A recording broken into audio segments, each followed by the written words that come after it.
The Odyssey of the Amazons, issue 1, written by Kevin Griveau and art by Ryan Benjamin. Confession time. Yeah. I never finished this. Oh, man. Such a dick. I did, and it wasn't what I was expecting. I will agree it wasn't what I was expecting, but especially by the end, yeah. I was really into it. I made the choice not to finish it because I started reading when I was kind of sleepy. I read half of it and I realised I was kind of passing out, so I put it aside. Fine, went to bed. And it was today I picked it back up, and I thought, right, I'm going to finish this book. I've read everything else. I just need to finish Odyssey of the Amazons. And I took a look at the page I was on, and I was like, I have no idea who any of these characters are. I'm going to have to start this again. And then I went, I really don't want to. So I just put it down. And that's not to say that I think it's a terrible comic. It's just the thought of having to read that might be the first thing since Rebirth started and we started doing this that you've gone, I can't finish this. Yeah, and part of it was having to reread the first half again, and I know I didn't like it enough. I knew I didn't like it enough to want to read it again. I definitely say reading it when you're tired, bad idea. Yeah. It's one of those things. I can't say a lot of it because obviously you guys finished it, so I'll let you sort of carry the main conversation. But as soon as I looked at the first page and I seen the font of the narration and the way it was written in the sort of the old time speak to give it that kind of feel to it, you know. As soon as I seen that, I'm like, I don't know if this is going to be a shorty read, I think, and it kind of was because partly that mixed with the fact that I didn't really know who any of the characters were. Yeah, it made it a bit of a chore to get through for me. Outside of Hessia, who we've seen Hessia in Wonder Woman, but everyone else is new, and I'm still. I mean, I'm going to keep reading it.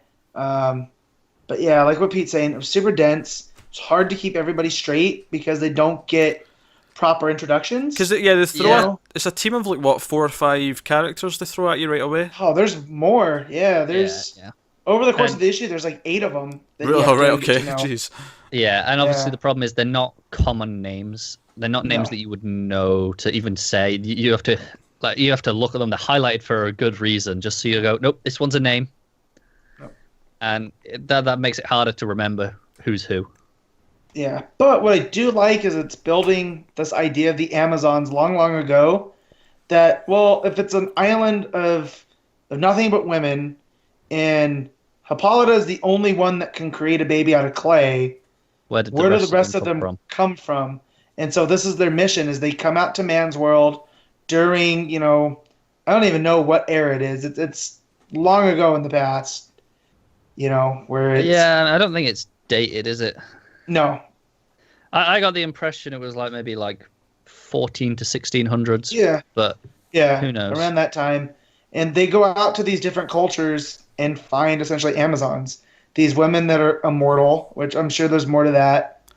They're great in combat, and it's their mission to bring them back. It was almost like Mascara. It's like there's a select chosen few where they just throughout the world that they find, and I guess the interesting thing to me is, okay, why did that stop, or did it stop? Is there still technically people being born who are immortal and are Amazons? It feels like at some point in the past before this, Amazons were more integrated with the world and they had children, and these are descendants that they inherit more of the Amazonian traits enough that they are immortal. You look into the myths and legends of Amazons, and they're this warrior tribe of women that that live far enough from Greece that they're that she interacts with Hercules, Hippolyta does, and all of that. So I can see that's where it comes from, and then they get whisked away to Themyscira and all this other, but that's just basically it, and you get to know the rest of the girls there, and I can't remember any of their names though because there's so many of them. I remember Lita, and I remember Hessia. The rest of the names are there because they're long and different. Yeah, that it's hard to keep them all straight.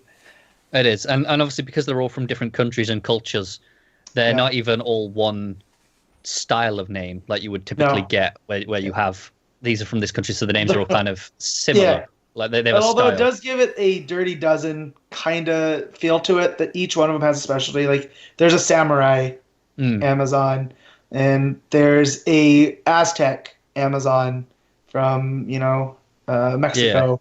Yeah, that you got culture, the African one that's coming in this one. So, but as they're getting ready to head off onto the next place, and there's a little bit of dissension because a lot of them feel like they just want to go home, and Hesia's kind of like, well, no, if we got to bring our sisters home. This is our mission from Queen Hippolyta, and they're all kind of like, well, I think you just like being out in this world, so let's go home first. And as they're having this debate, the Jotuns attack. Yeah. And take a big group of them back to the Norse countries. Yeah, and then what's really cool, it's the Fates pop up. Yeah, the Norns. Yeah. Fates, Norns, whatever you want to call them. And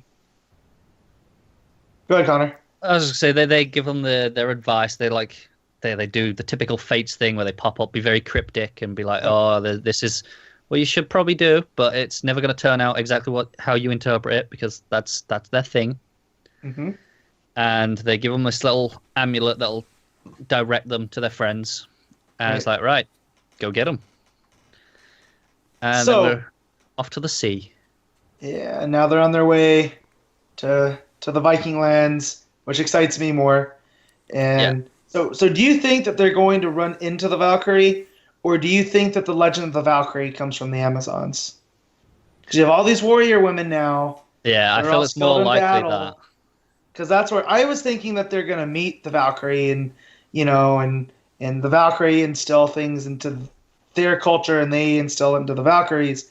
But now I'm kind of thinking that now this Odyssey, the ones that kind of want to stay out are going to become, the shield maidens that we've heard of in history and whatnot. It'd kind of be cool either way. Yeah. But I think maybe it's more like the way they're going around and collecting them from other cultures. Yeah. They'll get to these and they'll be Amazons in the sense that they would have collected them, but they'll refuse and they'll go, no, this is our homeland. We're Valkyries. Exactly. That's either way. I am excited for that because we all know where my leanings go.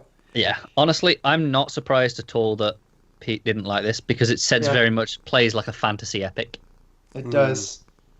It's a fantasy epic where I couldn't get a grasp on the characters very quickly. Yeah. I feel like you get to know them a bit more as you went on, especially that scene on the beach just before a bunch of them get taken. Like you really start to learn a bit. They throw them at you so fast, and there's so much going on. I get that.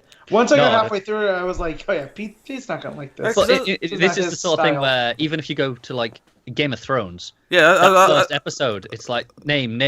This is exactly what I was about to bring up. Is it feels kind of like that because I don't like Game of Thrones. I watched a season and a half of Game of Thrones, and I'm like, too many characters. It's the same. It was a problem then as well. Don't get me wrong. Like there is a lot to just digest at first, but I feel usually as long as they develop them, I'm okay after that. And this feels like that. It has that start of, there's a lot going on, but they always throw you in right in the middle of all the stuff, all these characters. It's kind of how most fantasy epics play. So I'm kind of down for it, even though it makes it maybe perhaps a bit more awkward in this first issue. Yeah. Yeah. I love the art though. I think it looks great. Yeah, art looked great. Yeah, they all look different enough, so that helps too. I'm trying to keep them straight. Yeah. So you look at them and go, oh yeah, that one. So kind of like in Game of Thrones, where I know people that still don't know. We're 6 going on 7 seasons in, and they call them. Yeah. Yeah. The dwarf guy and the blonde lady, and So you can kind of look at these characters and go, oh, she's the samurai one. Okay. Yeah. And I love the design for the Jotuns. Yeah. It's just they look like trolls. They look like and they are gigantic, so that helps. Yeah. I love seeing one mid-transformation with all the feathers turning into his arm. Yeah. It looks great.